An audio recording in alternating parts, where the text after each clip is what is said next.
The world of football with a soccer perspective. This is Soccer Today with Duane Rollins and Kevin Laramee, live on the Sports Podcasting Network. Good day, good night, and welcome to Soccer Today for Monday, November 25th, 2019. I'm Kevin Laramee, joined by Duane Rollins. As always, this morning, Monday, let's talk about Nashville, one of the two expansion teams joining Major League Soccer for the 2020 season. Joining us from the Tennessean in Nashville, thank you, Drake Hills, for joining us. How you doing, Drake, today? I'm doing great. How about you two? We're doing well. I promised you that I'd limit my Drake references to one. So there it is. I'm in Toronto. Finally got Drake on the show. Different Drake, but probably one that knows a little bit more about Nashville SC than Drizzy. So how are you doing this morning? I was looking at Nashville's lineup this morning, and they have a lot of players under contract already, so that's good. A lot of stability heading into this. Not a lot of goal scorers from what I can see, but you tell me what your perception of the lineup, the players that they have so far ready to go into the first season. Yeah, well, thanks so much for having me. I really appreciate it and giving me the attention that my name bears, of course. And, yeah, but when it comes to Nashville SC and looking at the two strikers that they have, Daniel Rios is a signing that they brought in early when the club was still at USL level, back-to-back 20-goal seasons. And he's a young player. He'll be about 24, 25 when the MLS 2020 season kicks off. And obviously with Abu Danladi is a player from Minnesota United that those paying attention and really crave MLS and watch MLS know about this player. Is a 2017 number one overall pick who had a great rookie campaign in 2017. And since then, he really hasn't done much because of a left hamstring and a lower back extending issue that has kept him off the field and really took away his confidence. So he's trying to get that back. When it comes to Nashville and the way that Gary Smith, the head coach, wants to play, I think it'll be interesting to have the midfield have the ball a lot of the time, and I think a lot of the creativity, a lot of the goal-scoring chances, and a lot of the attack will be through that attacking midfield. You take a look at Hani Mukhtar, who's going to be there. He's likely going to be their number 10. He's their first DP, and I take a look at players like him to really make sure that guys like Rios and Danladi are possibly another big signing going into the 2020 season gets the attention that they need.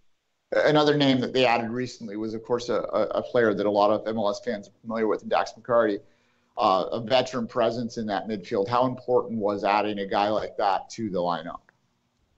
Yeah, absolutely. They got him for $50,000 in GAM and get general allocation money, and another $50,000 in target allocation money, plus second round 2020 super draft pick. So that's a pretty good transaction for someone who's got, as you said, 14 seasons in MLS and has had success, whether it be Supporters Shield with the New York Red Bulls or a quick stint with DC United, but obviously has been recently known with Chicago Fire and being really what it means to be a professional in MLS, being able to stay true to your game and take care of yourself, but also to go up against adversity. He's a guy who, as we've seen with Chicago Fire, have gone as low as second to last in the Eastern Conference in 1 year to just missing out on the MLS playoffs by one spot, even though they had a pretty strong campaign. And I think the success comes from a guy like Dax McCarty, who is not only going to be a voice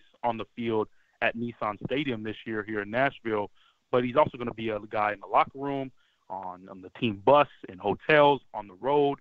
He's a guy that, especially with this team, they have a couple of other veterans, but if you take a look at guys like Derek Jones, who's a young DP, coming in from the Philadelphia Union, former under-21 U.S. international, you've got inexperienced USL guys like Matt LaGrassa and Cameron Lancaster, and then new folks to MLS like Randall Leal, who recently signed, a 22-year-old winger from Costa Rica. He's a speedy guy out on the left, 5'7". He's got a really good pace on him. And so there's going to be need for a leadership role. But I also think guys that I'm pretty sure you all are pretty familiar with is Daniel Lovitz. Having a U.S. men's national team starlet in the team who can give a little bit of top class in defense, can really help this team, specifically going forward out on the flanks. Well, you took the words out of my mouth. I was going to ask you about Daniel Levitz, but it is interesting to me because, to be quite honest with you, Drake, when Daniel Levitz in Montreal had become a bit of a scapegoat in the difficult season Montreal had this year, unfortunately, and there was a weird contract situation earlier this year where, unfortunately, they weren't able to get it done, and then he gets traded, and the reception from Nashville, the fans really seem to have embraced him, and the fact that he's a player of the U.S. men's national team really helped convince the fan that Daniel Levitz is a great acquisition, which it surprises me. Nashville has been low-key over the last few years, building their debut in Major League Soccer, building everything ready when they have Inter Miami coming into the league at the same time, which nothing has been easy for Miami. But when I look at Nashville, Drake, I'm actually impressed by the manner that they put everything ready for this upcoming season. And I'm wondering, from your side, how do you see the growth of Nashville SC from the USL side to the upcoming MLS season? You're absolutely right.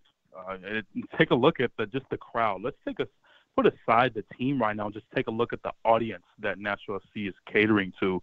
The Nashville soccer setting is much more informed than I believe the general MLS national group may see it as. I mean, when I was at the expansion draft, and not just at the end when they announced the Lovitz trade, but really from the beginning, I had a lot of fans, a lot of supporters group members coming to me and say, hey, what do you think about this trade? Hey, what do you think about, possibly getting a guy like Jeff Antonella from the Portland Timbers? They knew about the MLS. They knew about the U.S. men's national team players, and they knew which players that could possibly fit into Gary Smith's system. So I was quite surprised by the knowledge and really the tactical awareness on what players could fit. I wouldn't say that they got all 5 players right, but they were certainly pretty familiar with someone like Daniel Levitz who could possibly fit into the team. I have not heard, I've inquired, and there hasn't been much mumbling about Lovitz's recent contract negotiations. We don't know if Lovitz has agreed to another contract, but I think we'll begin to hear that pretty soon and see what exactly the role Lovitz will take on in 2020. But to end it all, I just think that MLS is going to see Nashville fans something that they did not expect them to be, especially once they get going and when it kicks off on February 29th at Nissan Stadium when Atlanta United comes into town. You mentioned Atlanta, and Atlanta and Minnesota came in at the same time and really showed different ways to bring a club to Major League Soccer, an expansion side. Atlanta being competitive early on and be able to, yes, spend a lot of money, but go on deep runs and eventually win MLS Cup in their second season. Minnesota has been more difficult, but this season with the stadium and after a few years of trials and errors, finally finding some results. Which one is Nashville, and what is the successful threshold? What I mean is, what makes a difference for Nashville to have a season 1 be successful? Is it absolutely all playoffs or bust, or what other threshold will qualify their first season as a success? That's a question that I actually asked General Manager Mike Jacobs a couple of weeks ago when I was talking with him as the roster was coming together as it has now. And the answer that I got was, very straightforward. And he said, in our first season and even in our second season, we as an MLS expansion franchise don't want to stand out, because when Nashville SC stands out, that means that something is really, really good, but oftentimes it's really, really bad. And we've seen that as the media. We've seen what MLS franchises stand out. Obviously, one side being LAFC and another side being FC Cincinnati. But the Nashville SC's goal coming from the front office, it's something I actually agree with, is being able to be complementary, which is what Mike Jacobs said, was he wants to be complementary with any MLS team that it faces in the 2020 season and beyond. And that's something that I think Nashville fans should expect as well, taking a look at this roster. You're not going to see a lot of electricity out the gate. I think there's going to be a lot of potential, but it's going to take some time to adjust to the vast gap between competing in USL and fighting for an Eastern Conference top spot. I think at this role in MLS, I think for this first season, it's going to be a race to get into the playoffs, period, full stop. And that's going to be a challenge in and of itself. I think you take a look at, obviously, the top is pretty stacked. We'll see what New York Red Bulls is like, but obviously with DC United, Atlanta United, and Philadelphia Union, and some of the other teams. But it's going to be a challenge to make sure that they get in the playoffs in the first year. I think that would be an ultimate success in 2020. Drake, you mentioned the perception that people have of the Nashville market as it relates to the sport a little bit back there. I want to expand on that as we wrap up here. We never thought of Nashville as a hockey town before they had a hockey team either, right? So, yeah, but we see like a very excited and engaged fan base there that loves that team. So do you anticipate a similar reaction to this MLS team once it gets going? Well, the thing about the Preds, Nashville Predators, is that they made sure that it catered to the Nashville audience, whether it be in sport or in entertainment. The experience at Bridgestone Arena is, different than Nissan Stadium. If you go to an NFL Tennessee Titans game, it's got its own thing. And I think Nashville SC will want to do its best in not replicating it, but doing something quite similar. Obviously, they're going to be in Nissan Stadium for the first 2 years, which is the home of the Tennessee Titans. And their stadium is yet to pop up. And I think the marketing experience and the fan experience is going to be quite different once they move into their own stadium. But even for now, I think it's important that they try and find a unique experience that will not necessarily take away from the winning and losing, but make sure that they know that MLS is here. And make sure fans know this is the best form of soccer that you can find domestically in North America. And it's going to be very interesting to see if there's going to be a star player that comes in, or possibly is it going to be just an overall success to begin the season. We'll have to wait and see. But I think it's going to be a combination of two, of getting in real Music City vibe, whether it be the country music. I'm personally not a fan of country music, but you got the soul, you got the rock and roll, you've got the art, you've got so many different factors that you can pull in. It doesn't have to be one thing, but that's what Nashville will need to do, is to make sure that this is an experience that not only shows that MLS is here, but this is the top quality in North America. Yeah, wow, fighting words. I'm glad I'm not in Nashville, because you're saying you don't like country. That could be dangerous, Drake. But, all jokes aside. Hey, I got to say, man, it is a tricky thing. But, I'm keeping my ears open. I'm not necessarily a hater. You can't call me a hater, because I'm not. I refuse to be. But I will say, though, that there's a lot of music culture here in Nashville. We got your back. Drake. Thank you very much for your time today, Drake. You can read Drake's work on the Tennessean, one of Nashville's main newspaper. Drake, thank you very much for your time today. You can also follow Drake on Twitter at @LiveLifeDrake. Drake, have a great off season, and hopefully we talk to you down the road when Nashville kicks the ball for the first time. Yeah, absolutely. Hope to get in Toronto and possibly Montreal as well on the road when Nashville SC comes to town. Well, we'll see you soon then. And until then, we'll be right back after this short break. You are listening to Soccer Today. Follow us on Twitter at SoccerTodaySPN and like our Facebook page, facebook.com/Sports Podcasting Network. You can find the podcast version of all the shows we do on iTunes, Apple Podcast, Google Play Store, TuneIn Radio, iHeartRadio, and anywhere you get your podcast. And we're back on Soccer Today. I'm Kevin Laramee, and before we continue the show, make sure you take advantage of our special offer on our Patreon page all the way to December 6th. Any $5 tier member of the SPN Extra will get the $10 tier, the SPN documentary tier, included for 6 months with their $5 pledge. And that's all the way to December 6th, 2019, next Friday. So we'll hammer it maybe a little too much over the next 2 weeks, but it'll be that. And of course, $2 tier will give you access to the Two Solitude Soccer podcast, which Duane and I recorded an episode just a couple of days ago talking about Canadian soccer, USA versus Canada, the Nations League, and what to do for 2022 and if it's even possible. So you can find that and a lot more now on our Patreon page at patreon.com/sportspodcastnetwork.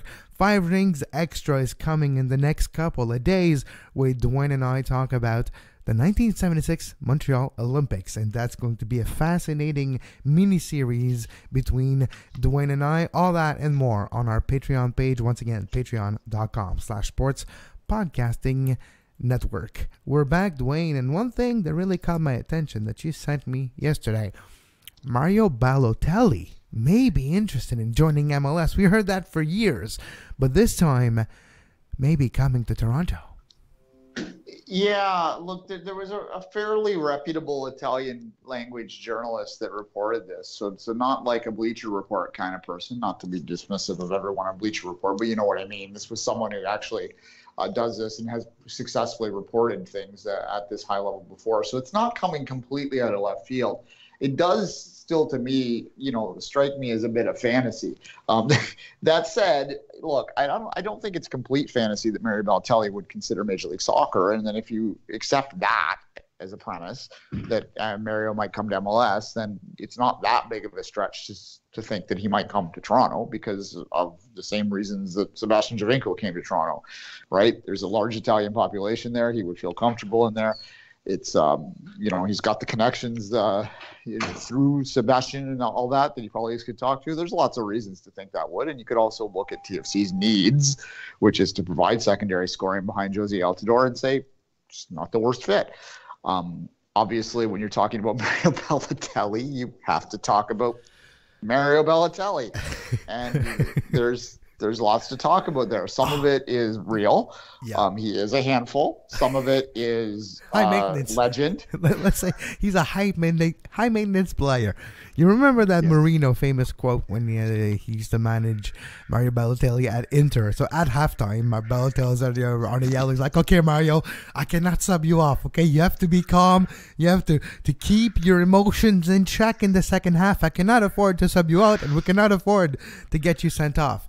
46 minutes, second yellow, red card. Bye, Mario. Yeah, look, for sure. And look, obviously, if you know who I cheer for in Europe, you know that I have a very soft spot for Mario because I think, inarguably, Mario's greatest part of his career was his beginning of the career at Manchester City when he had Mancini kind of as a father figure that could keep him in check a little bit there, and that's when he was most successful. And even saying that, he was not completely in check all the time at City. Why always me? Why always me?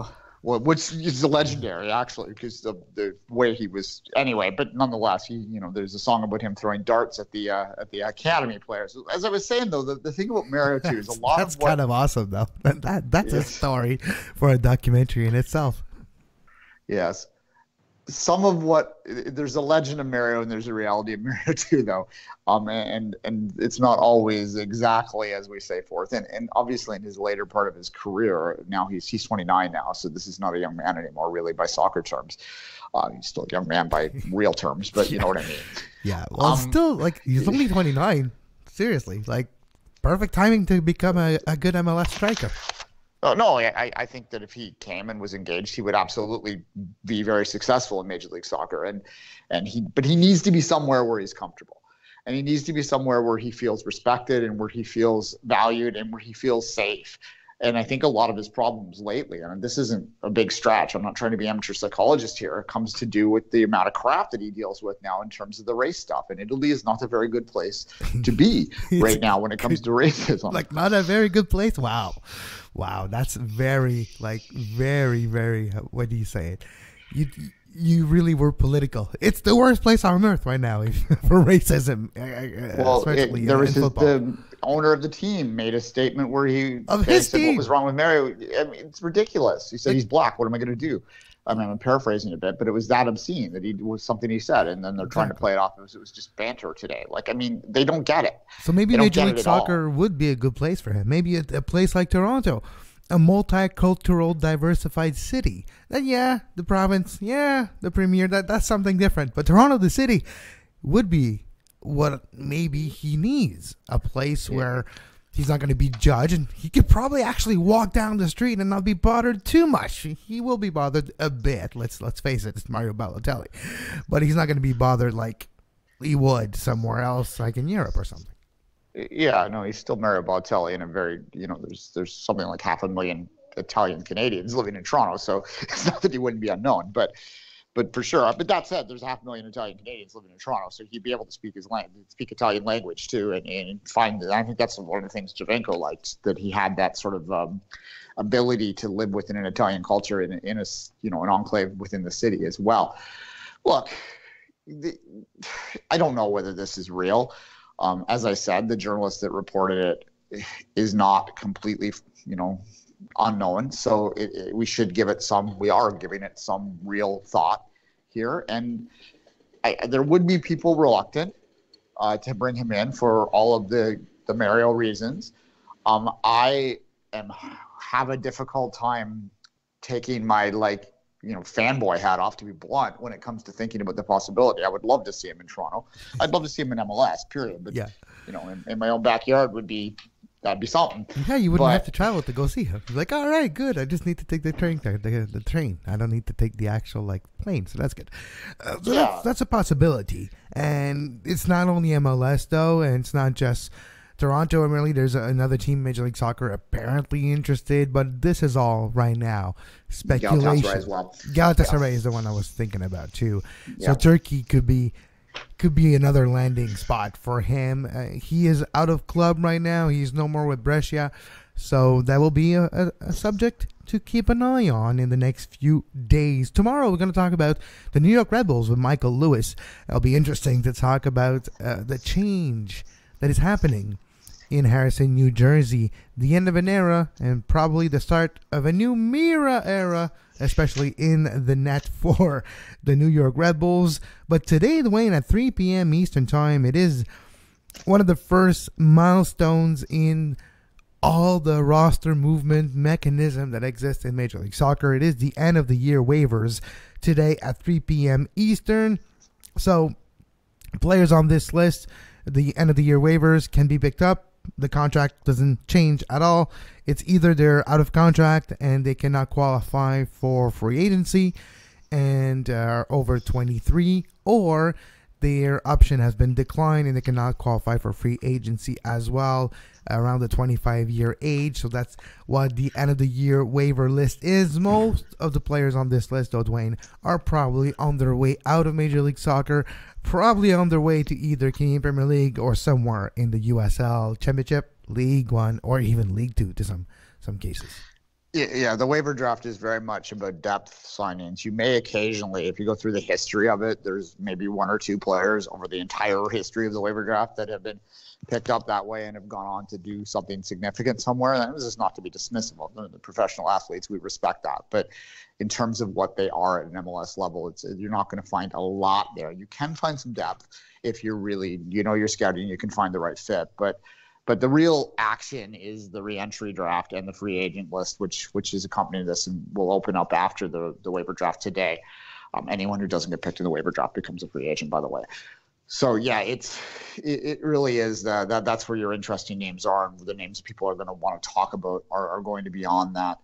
And there are some interesting names this year for sure. Now, whether they end up re-signing with the clubs that they're with, or whether there's something tricky going on there, like Bill Hamid's on the list, for instance, but Bill Hamid's not really available because he's a loan player from Denmark. Yeah. And DC United plans to try and extend that loan, but he's on the list for now. And there's also players that are retiring, right? There's a bunch of players retiring that are just on the free agency list, but like Tim Howard, we know he's retiring, but he's on that list. And Michael Bradley, we know Toronto is going to come to an agreement with Michael Bradley, most likely, but he's still technically on the free agent list. Yeah, if the talks were to break down, then he has that option to pursue another contract in the league somewhere. But I think we all anticipate that not only is Michael Bradley going to sign a contract with TFC, he's probably going to sign that contract in the next few days. So that's because they have to have him in line before they went into January. That's the bottom line, and they probably want to deal with it before Christmas when everyone starts to do Christmas things. So I would anticipate the Bradley situation will be resolved very soon. So yeah, there's a lot of sort of tricky names on there. There are some interesting names on there. BWP is one that jumped out to me, True. Kevin, who would be worth. And if you look at the rules of the reentry draft, BWP doesn't have a contract right now, so he actually is a worthwhile first-round reentry draft pick. And if you don't know the rules of the reentry draft, simply put, if you pick them in the first round and they have an option available still, then you must take that option as the team. So a lot of times, there's no negotiations, no half the salary, no nothing. That's the other. That's what we call the re-entry draft, that you can actually have half of that or whatever come to term with the player. Yeah, Nick DeLeon was picked in the first round of the re-entry draft for TFC last year, and that proved to be a worthwhile pick, but there was still risk involved because they had to take him at the number that DC had him on.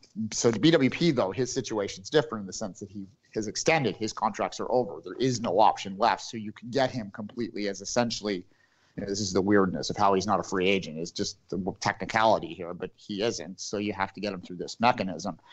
If you were to make a claim on him, then you would have to negotiate a contract with him. You'd just essentially be taking, because MLS doesn't allow the teams to compete against each other directly for contracts, you'd just be claiming the first right to deal with them. Wouldn't shock me if a team like Miami, which is, I think, has the first pick in the re-entry draft, takes a flyer on a guy like this, because why the hell not, right? You go in and you see, and if you're BWP, like, go spend a year on South Beach, why not, right? So there you go. They have the last pick in the end of the year waivers, but I think it's inverted, so they have the first one for the re-entry draft. I believe so. Yeah, I believe they arranged that through one of the. I think that was how they selected. They wanted that as their first. The re-entry draft does have some value. I mentioned Nick DeLeon a minute ago. That's just a very recent example of a player who's come through that mechanism that has actually made an immediate and effective change to a team, right? So you can get value there. These are decent players that just for whatever reason aren't fitting in the plans of the team they're with at the salary they're at. So it's a worthwhile team. Another player, Kevin, that jumped out to me that might be worth something at the second stage of the re-entry draft, this is when you can renegotiate, is Joao Plata. Obviously a dynamic player that has had impact in this league for several years now. I have my own issues with him because of the way he left TFC, but beyond that, certainly he has been successful at various times for RSL. Well, they have moved away from that because his number is too big, but if you can get him at a regular contract, another dynamic player that, especially the expansion teams, if you look at what they're going to be missing out on, it might be worth a flyer for them. And yeah, it could be a good situation. And when I was looking at the free agency and the free agent list, one name jumped off, and that might be a gamble, but he might not come necessarily at too much of a price, and it won't be. To me, it's Federico Higuain. If I'm a team that needs depth and needs a midfielder that is smart, and no, you're not going to rely on him to be your top striker and running out there. He doesn't have that pace anymore. But what he does have is his brain.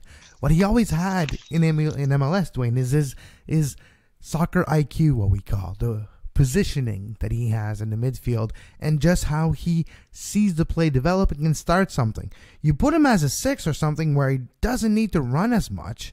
You find a way to put him on your lineup. And to me, a smart player like a Federico Higuain could give you a couple of key performances in your season to help your young midfield example learn from Higuain and share his experience. To me, that would be a worthwhile, maybe for an expansion team or maybe for any other team in Major League Soccer that has a young midfield core. You bring in a Pepe Higuain and he gives you a bit of experience, and he gives, I would say, the young players a chance to go a bit more forward in a way that is a bit more controlled because of his presence. Seriously.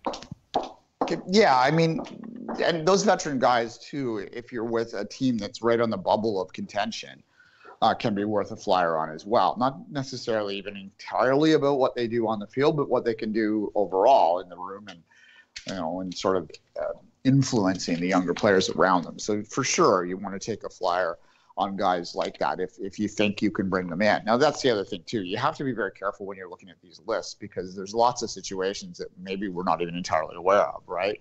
Some of these guys may have told their clubs that they're with that they would want to go home. In that case, you got to know that. You can't waste the pick on selecting them because then you're wasting the pick.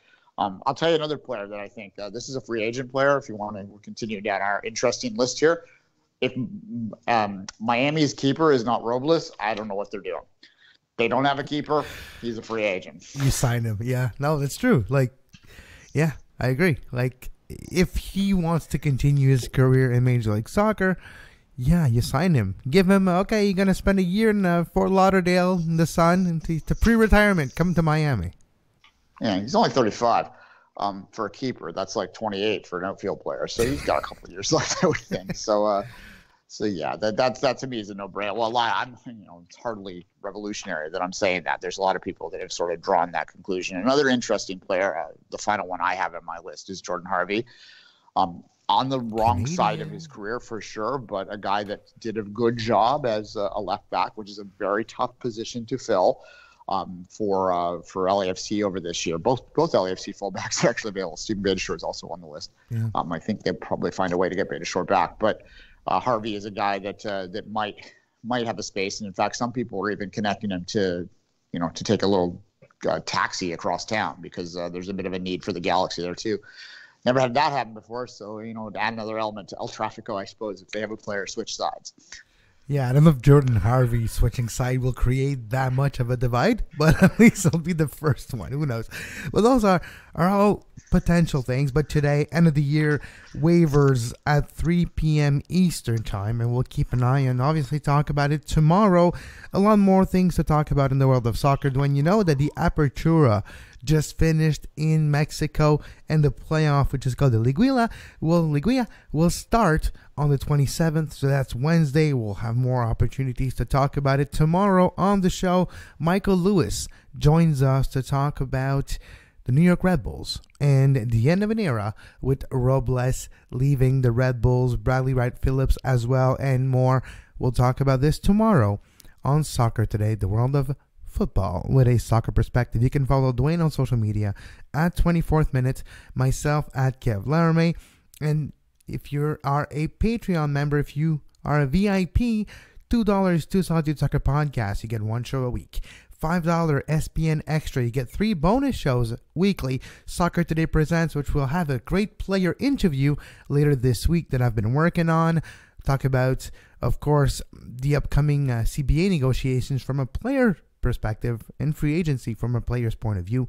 Later this week on Soccer Today Presents, we'll look at a European football on Soccer Today Presents for the $5 tier, 5 rings extra, where Duane and I look at the Montreal 1976 Olympics in a 8-part miniseries starting this week on 5 rings extra, available for the $5 tiers and more.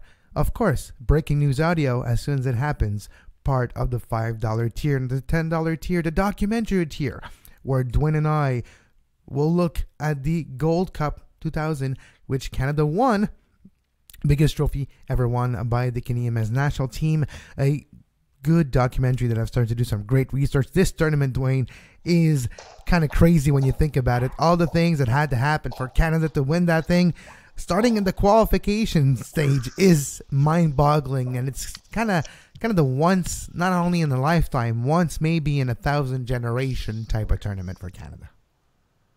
Yeah, I think they've gone deep before, but yeah, it was a fun ride. Came a little short, but they've qualified for next year's now because of their performance. So that's something. I was talking about the 2001, the one we're preparing for the documentary. So it was a crazy tournament. Canada actually won a toss to qualify for the knockout stage, but you'll find a lot more than just us talking about the 2000 Gold Cup on a documentary here. Interviews, game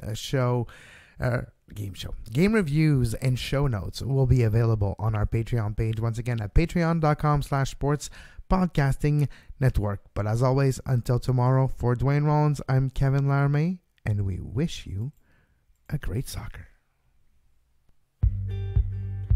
You can find the podcast version of all the shows we do on iTunes, Apple Podcast, Google Play Store, TuneIn Radio, iHeartRadio, and anywhere you get your podcast.